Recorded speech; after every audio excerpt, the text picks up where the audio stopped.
बालक, मौन बालक, मौन बालक।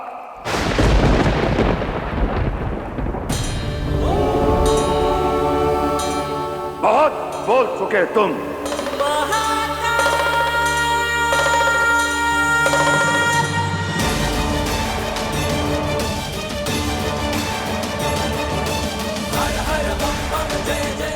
अबोध समझकर सभी तुम्हें समझा रहे थे। तुम बालक हो ये देखकर किसी ने भी अपनी शक्ति का प्रयोग तुम्हारे विरुद्ध नहीं किया।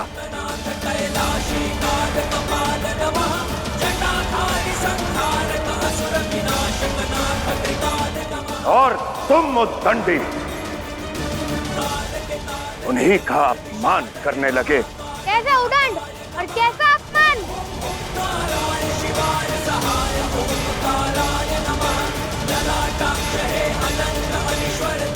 मैं केवल अपना कार्य कर रहा हूँ।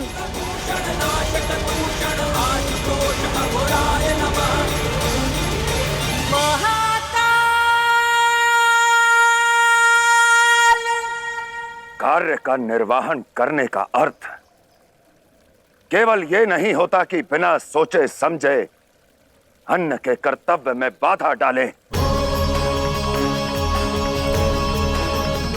बालक, हर क्रिया की प्रतिक्रिया अवश्य होती है। सही कहा आपने।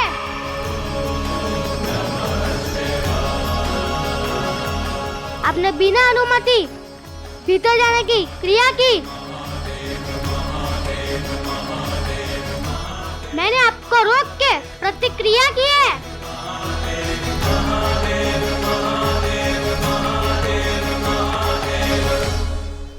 सब कुछ इतना सरल नहीं कि मैं समझा सकूं,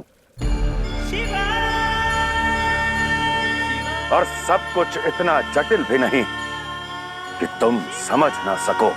ये क्या कह रहे हैं आप? बालक, जब भी कोई कर्तव्य होता है उसका निर्वहन, उसका महत्व उसके अति आवश्यक पर निर्भर करता है। किसी भी कर्तव्य का वाहन सीमा बांधकर नहीं किया जाता, उसे समझदारी से आंकलन करके निभाया जाता है। जैसे हर रोग पर एक ही औषधि का उपयोग नहीं किया जा सकता, वैसे ही कर्तव्य के वहन पर एक ही सीमा नहीं बांधी जा सकती। मेरा कर्तव्य सीमा बांधना ही था, और वो मैं करके ही रहूंगा, चाहे कुछ भी हो जाए। बालक, बालक, बालक!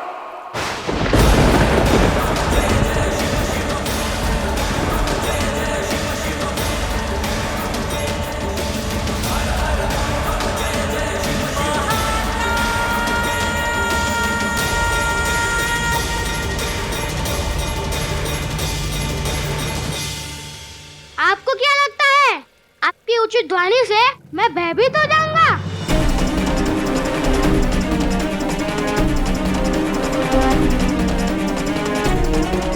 अपने कर्तव्य से चूक जाऊंगा? ये आपका भ्रम है।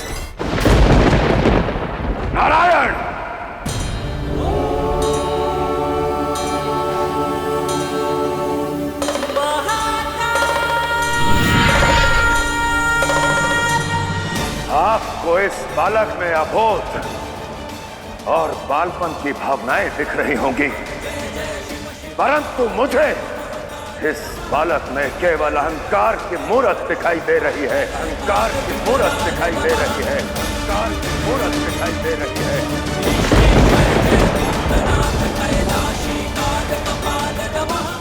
ये अबोध नहीं, हठी है, जो अपने हट पर अड़ा हुआ है।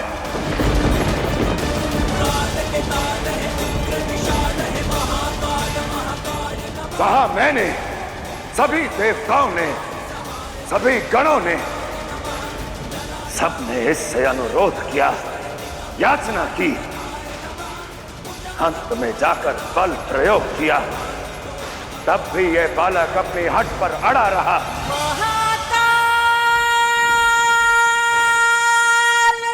ये बालपन का भोलापन नहीं, जो सभी देवताओं के संयम को उनकी निर्बलता समझे। ये उद्दंडता है, अहंकार है, अहंकार है, अहंकार है।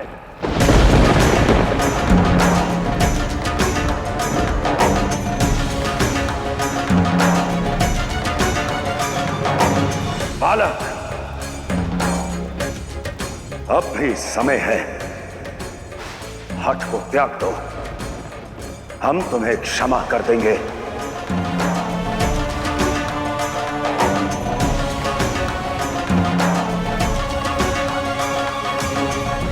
मुझे क्षमा नहीं चाहिए, बस आप सब यहाँ से लौट जाइए, वही चाहिए मुझे। पुनः उत्कंठता।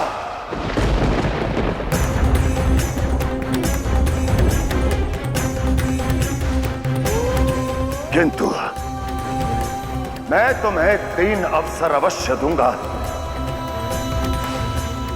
पहला तुम्हारी आयु को, दूसरा तुम्हारे भोलेपन को, और तीसरा स्वयं शिव होने की गरिमा को, शिव होने की गरिमा को, शिव होने की गरिमा को।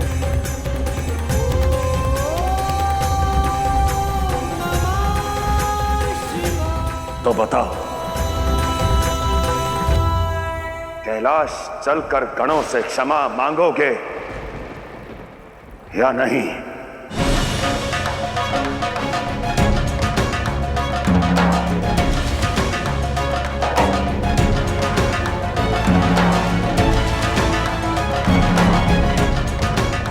नहीं।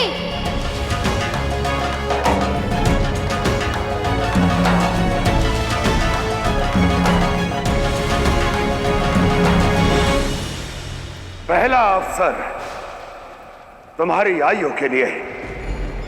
आयु यदि कम हो तो समझ भी कम होती है। इस संसार की, इसे चलने और चलाने की परिपक्वता नहीं होती। क्षमा मांगोगे या नहीं? मेरी आयु भले ही कम हो, परंतु मुझे इतनी समझ है, मेरा जो कर्तव्य है वो निभाना है।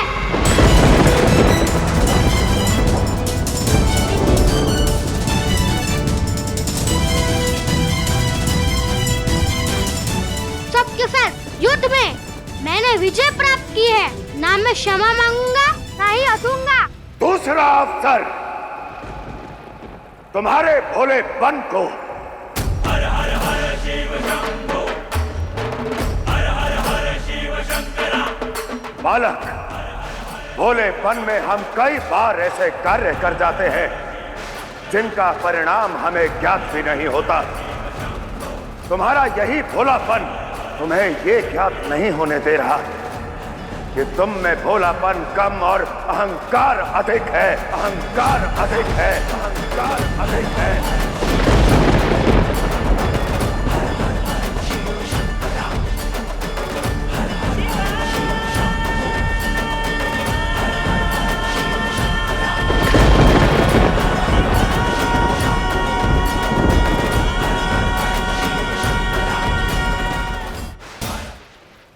अब भी अपने अहंकार युक्त भोलेपन का त्याग करो।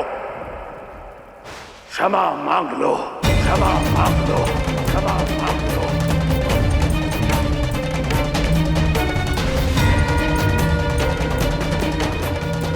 तीन बार क्या 1000 बार भी पूछेंगे तो भी मेरा एक ही उत्तर रहेगा, नहीं, नहीं और नहीं।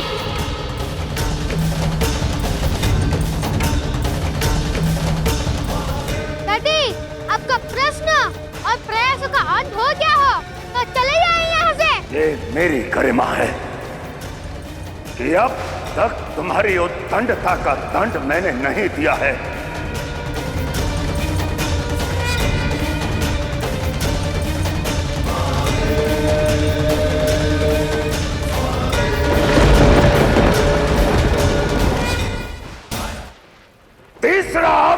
देता हूं, बालक अपनी गरिमा बढ़ाओ।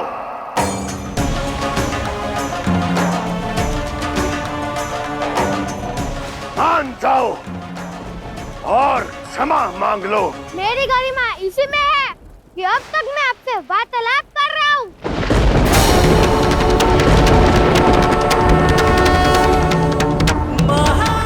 मैं क्षमा नहीं मांगूंगा, मैं क्षमा नहीं मांगूंगा, मैं क्षमा नहीं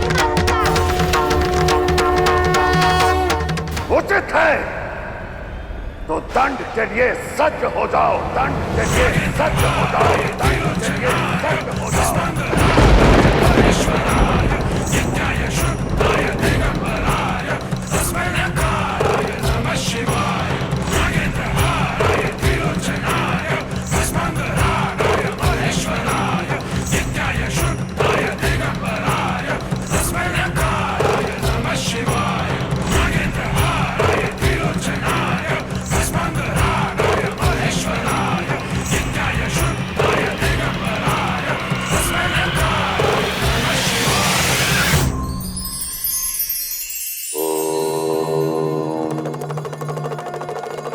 शब्द अपने विचारों को प्रकट करने का सबसे सरल माध्यम है, किंतु शब्दों की इस यात्रा में सबसे अधिक महत्वपूर्ण है चयन।